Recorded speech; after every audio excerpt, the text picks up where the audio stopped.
అలల కడలి తనదిలే, ఆ వర్షమే తనదిలే, ఈ వెన్నెల తనదిలే, నా చిట్టి ఎప్పుడు నాదే.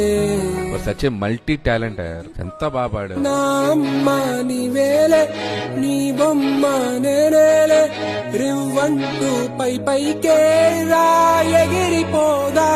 మేమందరం కూడా ఎమోషనల్ అయిపోయాం, నిజంగా అంత టచింగ్ గా ఉంది అసలు.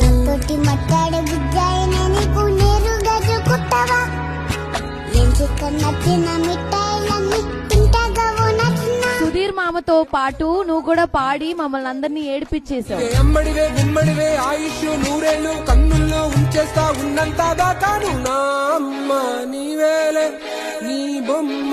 చిన్నప్పుడు ఏం చెప్పేవారంటే పూర్వజన్మ పాపాలు ఈ జన్మలో కూడా వస్తాయని చెప్పాలని. ఇప్పుడు ఏమంటున్నారు అంటే లేదు, ఏ జన్మలో చేసిన పాపం ఆ జన్మలోనే వాళ్ళు అనుభవిస్తారు అని.